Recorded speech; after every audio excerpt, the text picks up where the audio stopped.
Hello बच्चों, welcome to our channel personal tutor.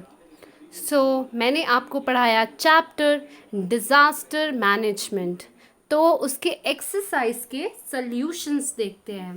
Question number first है, find the odd one out. मतलब आपको इसमें से जो ऑड है, जो आपको लगता है बाकियों से मैच नहीं होता, उसे आपको सर्कल करना है। ए है famine, earthquake, cloud burst और रेलवे एक्सीडेंट। तो इसका आंसर होगा railway accident will be the odd one because famine, earthquake and cloud burst are natural disasters whereas railway accident is not। क्योंकि famine, earthquake और cloud burst ये सब naturally होते हैं और जो रेलवे एक्सीडेंट होता है ये नेचुरल नहीं होता है।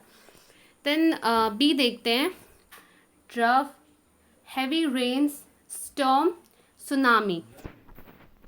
इसका आंसर होगा drought is the odd one out क्योंकि drought is the main cause of famine whereas heavy rain, storm and tsunami are the secondary factors.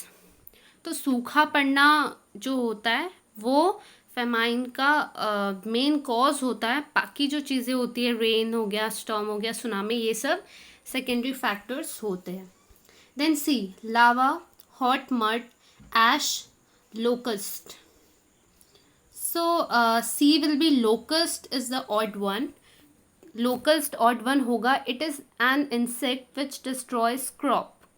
Lava, hot mud and ash are the substances released during volcanic eruption। तो लावा, hot mud और ऐश जो होता है ये volcano आने से पहले release होता है या उसके समय रिलीज होता है। पर इसमें जो लोकस दिया हुआ है ये ऑड वन है क्योंकि ये एक इंसेक्ट होता है जो क्रॉप्स को डिस्ट्रॉय कर देता है। Now D is washing away of crops, attacks of pest on crops, volcano, singeing singeing of crops. इसका आंसर होगा volcano will be the odd one out because washing away of crops, attack of pest on crops and singeing of crops are cause of famine.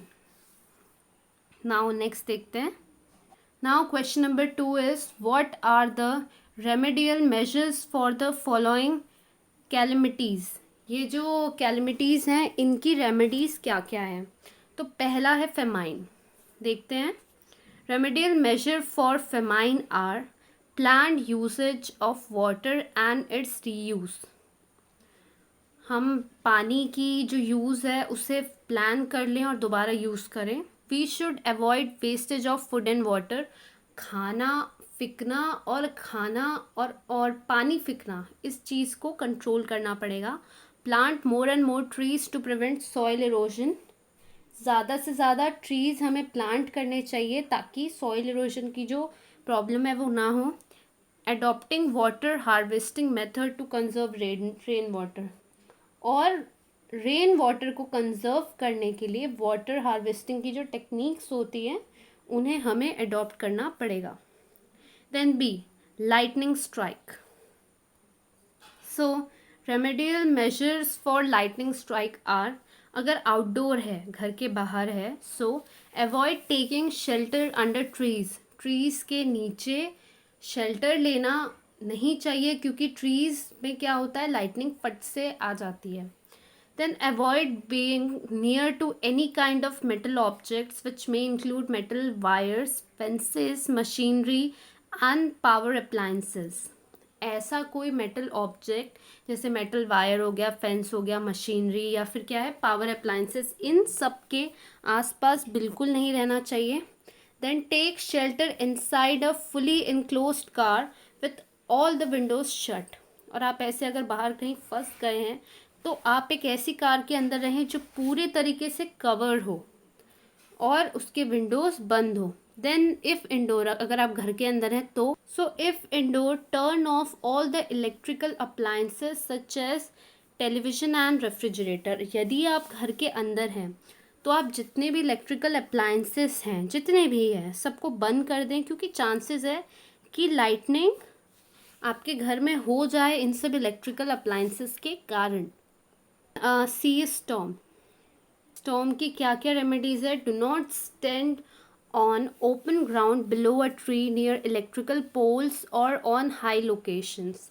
आप किसी खुली जगह में बिल्कुल मत खड़े होना, किसी ट्री के पास या फिर इलेक्ट्रिकल पोल्स या किसी ऊंची जगह पे मत खड़े होना। Second, gathering together at one place should be avoided. एक जगह में सबका साथ जमा होना, ये चीज़ अवॉइड होनी चाहिए। Then, get down from vehicles like bicycle, tractor, boat, etc. and go to a safer place. यदि आप किसी व्हीकल में हैं, बाईसाइकिल में हैं, ट्रक में हैं या फिर ट्रैक्टर, किसी में भी, तो आप उससे फट से उतर जाइए और किसी सुरक्षित जगह में पहुंच जाइए। Swimmers and fisherman should immediately come out of the water. और कोई भी यदि पानी में स्विम कर रहा हो या फिर मछुआरे जो हैं, इन सबको पानी से बाहर फट से आ जाना चाहिए। Now D is cloud burst. So cloud burst की क्या क्या रेमेडीज़ हैं? Pay heed to warning issued by the meteorological department. Meteorological department जो होते हैं, जो हमें पहले से सतर्क कर देते हैं कि ऐसा कुछ होने वाला है, उनकी बातें सुननी चाहिए। Not take shelter at the foot of a hill. किसी हिल की फुट पे शेल्टर नहीं लेना है। Be ready with your first aid kit and other necessary equipments. आपका जो फर्स्ट एड किट है वो आपके पास होना चाहिए और दूसरी जो भी ज़रूरत की चीज़ें हैं वो आपके पास होनी चाहिए। Use battery operated radios and mobiles.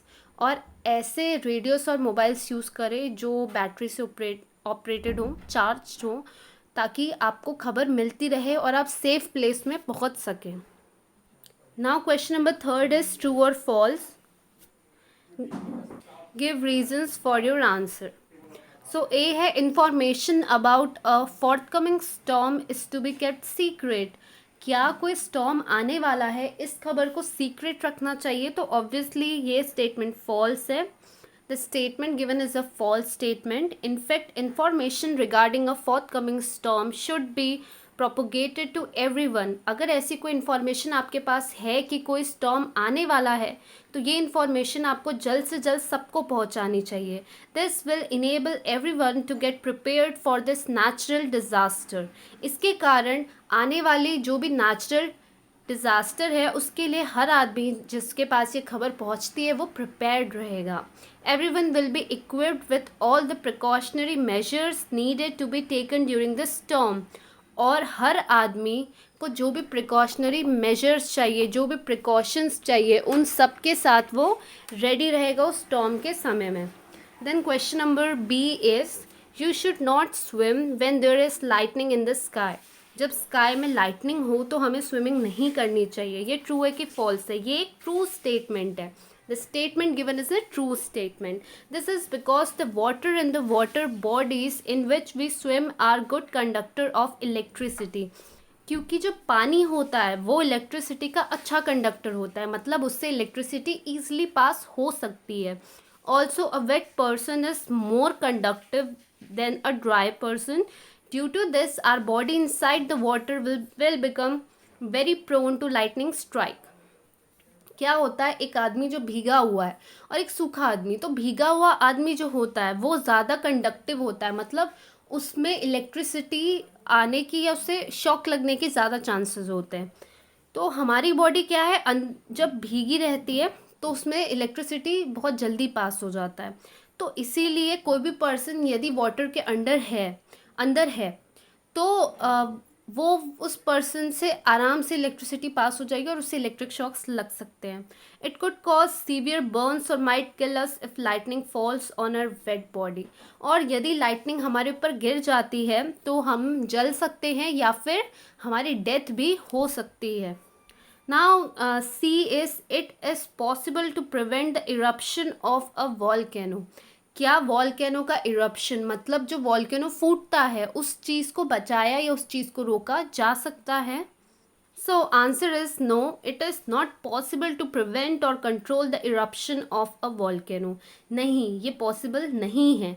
However, by means of science and technology it is possible to predict an eruption and take immediate steps for disaster management. लेकिन आज के ज़माने में जो एडवांस साइंस है और जो एडवांस हमारी टेक्नोलॉजीज है, इससे हमें ये पता चल सकता है कि वॉल्केनिक इरप्शन कब होने वाला है और हम प्रिकॉशंस लेकर अपने आप को बचा सकते हैं.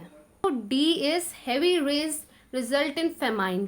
क्या ज़्यादा बारिश की वजह से सूखा पड़ता है? So heavy rains may cause flood in a region. Due to this food crops, plants etcetera of that region are going to get washed away. Also, the land of that region will lose its fertility and would require something to regain it. तो heavy rain की वजह से क्या होता है, ये बहुत ही opposite सी बात है, बट ऐसा होता है कि ज़्यादा बारिश की वजह से क्या होता है, बाढ़ आ जाती है और क्रॉप्स सब खराब हो जाते हैं, वो लैंड भी फर्टाइल नहीं बचता है. Because of this reasons the region will become affected by famine. Thus we can say heavy rains result in famine. और इसी कारण से हम कहते हैं कि हाँ, हैवी रेन के कारण फेमाइन होता है. Now question number 4, write answers to the following questions in your own words. तो क्वेश्चन नंबर फर्स्ट है, what is a tsunami, what gives rise to a tsunami. Tsunami क्या होता है और सुनामी किस कारण से सुनामी होता है. तो a tsunami is a series of waves caused by the displacement of a large volume of water, generally in an ocean. तो सुनामी क्या होता है कि वेव्स आती हैं जिसमें बहुत सारा पानी आता है किसी ओशन में. These waves are generated by an earthquake or volcano erupting on the ocean floor. और ये वेव्स इसलिए आती हैं क्योंकि अर्थक्वेक होता है या फिर वॉल्केनिक इरप्शन होता है उस ओशन में. Then question number B is, what is a cloud burst. Cloud burst क्या होता है? A sudden rain storm falling for a short period of time and to a small geographical area at a rate of 100 mm per hour or more is known as cloud burst. So cloud burst क्या होता है? Sudden rain storm falling मतलब क्या होता है, बारिश की वजह से तूफान आ जाता है एक छोटे से टाइम में एक स्पेसिफिक एरिया में, है ना, जहाँ पे रेन का जो लेंथ होता है that will be 100 mm per hour. इसे हम क्लाउड बर्स्ट कहते हैं. Now C, explain the effects of a volcano. Volcano के क्या क्या इफेक्ट्स होते हैं. So various effects of volcano are, volcanoes add up to the greenhouse gases by ejecting ash and various gases. तो जो volcanoes होते हैं वो ग्रीन हाउस गैसेस ऐड करते हैं, हम कह सकते हैं पॉल्यूशन करते हैं, क्योंकि वॉल्केनिक इरप्शन में बहुत सारी गैसेस रिलीज होती हैं. Temperature increases due to hot gases, और इन गर्म गैसेस की वजह से उस जगह का टेम्परेचर भी बहुत इंक्रीज हो जाता है. Forest and settlements get buried under the hot mud. और जिस भी जगह में वॉल्केनिक इरप्शन होता है वहाँ पे जो भी रहता है या फिर फॉरेस्ट है, वहाँ जो भी लोग हैं, सब उस वॉल्केनो के अंडर जल जाते हैं और ख़त्म हो जाते हैं. Mountains and hills are created after volcanic eruption. और वॉल्केनिक इरप्शन के बाद उस जगह में या तो माउंटेन का क्रिएशन होता है या फिर हिल का क्रिएशन होता है. देन क्वेश्चन नंबर डी है, what are the measures to prevent loss of life due to lightning. Lightning की वजह से लोगों की जो डेथ हो जाती है, इससे बचाने का क्या तरीका है. To prevent loss of life due to lightning following measures can be taken. ये मेजर्स हम ले सकते हैं इफ़ आउटडोर, यदि हम घर के बाहर हैं. So firstly, avoid taking shelter under tree. आपको ये श्योर करना होगा कि आप किसी ट्री के अंडर ना हो. Avoid being near to any kind of metal objects which may include metal wire, fences, machinery and power appliances. ये आंसर मैंने पहले भी बताया है. Take shelter inside a fully enclosed car with all the windows shut. Now if indoor, turn off all the electrical appliances such as television and refrigerator. और second है, avoid bathing or showering. Now question number 5 is, what measures have been taken to deal with calamities such as floods and landslides under the disaster management program in Maharashtra. तो महाराष्ट्र का जो disaster management programme है वहाँ पे floods और landslides जैसी calamities जैसी परेशानियों को रोकने के लिए क्या क्या मेजर्स लिए गए हैं. So following are the measures taken by Maharashtra government to deal with calamities such as floods and landslides under the disaster management program. तो ये सारे measures लिए गए हैं. Firstly, it ensured that all 36 districts in the state will have their own disaster management plans. जितने भी 36 districts हैं सबके अपने अपने डिज़ास्टर मैनेजमेंट प्लान्स होंगे. The district level disaster management plan has detailed information about geographical details, population, flood prone areas, villages and other macro details. जितने भी ये प्लान्स होंगे इसमें जोग्राफिकल मतलब उस एरिया की डिटेल होगी, कितने लोग रहते हैं, फ्लड के बारे में, विलेज के बारे में, हर चीज़ के बारे में डिटेल होगी. The plan also deals extensively with the emergency and evacuation measures to be taken up in cases of heavy downpour, flash floods, landslides, lightning strikes and other natural calamities. और इस plan में ये भी चीज़ होगी कि emergency की मतलब कहीं फ्लड आ गया, लैंडस्लाइड हो गया तो इवैक्यूएशन मतलब होता है कि लोगों को वहाँ से कैसे निकाला जाएगा और कैसे लोगों को सेफ रखा जाएगा.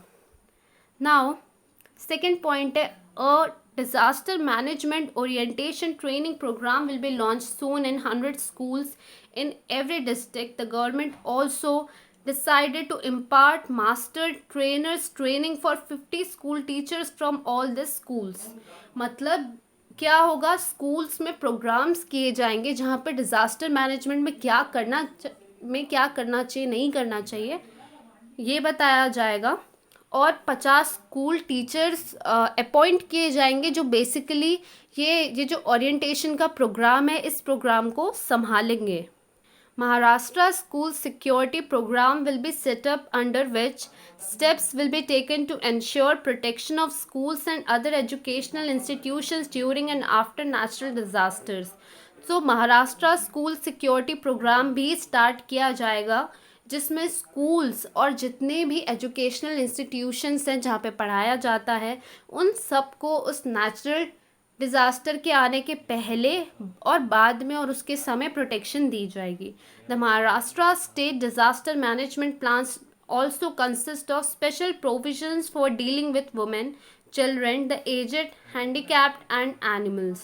और ये जो Maharashtra state disaster management plan होगा इसमें स्पेशल प्रोविजंस होंगे, स्पेशल रूल्स होंगे औरतों के लिए, बच्चों के लिए, ऐसे लोगों के लिए जो हैंडीकैप हैं और एनिमल्स के लिए.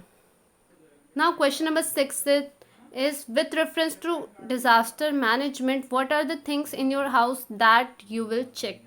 तो आपने ये चैप्टर अच्छे से पढ़ लिया, तो अब आपके घर में ऐसी कौन कौन सी चीज़ें हैं जिन्हें आप अब चेक करना चाहोगे. So with reference to disaster management, the following things in the house needed to be checked. Check whether there are cracks developed on walls or not. If yes, get the repairing done as soon as possible. तो सबसे पहले तो हम ये check करेंगे कि हमारे walls में क्रैक तो नहीं है. अगर ऐसा कुछ है तो हम उसे जल्दी से जल्दी ठीक करेंगे. Check whether glass panes and windows are tightly secured और not. If not, get it done urgently. उसके बाद हम चेक करेंगे कि जो कांच के हमारी विंडोज़ में कांच लगा हुआ है और ये सब चीज़ें अच्छी सही कंडीशन में है कि नहीं है तो इन्हें ठीक कराएंगे. Check whether bulky things hanging from ceiling or walls like are tightly secured or not. If not, get it done urgently. और कोई हैवी चीज़ यदि हमारी सीलिंग से, वॉल से हैंगिंग है तो उसको भी हम चेक करेंगे कि वो टाइट है कि नहीं. ऐसा तो नहीं है कि जब कोई भी डिज़ास्टर हो तो वो हमारे ऊपर गिर जाए. Check whether there are any broken electric live wires or not. If yes, call the electrician and get it repaired urgently. और उसके बाद हम चेक करेंगे कि कोई टूटी हुई तार तो नहीं है जहाँ से हमें शॉक लग सकता है या फिर लाइटनिंग हो, ये सब चीज़ों में प्रॉब्लम आ सकती है. यदि है तो हम इलेक्ट्रिशियन को बुलाएंगे और जल्दी से जल्दी उसे ठीक कराएंगे.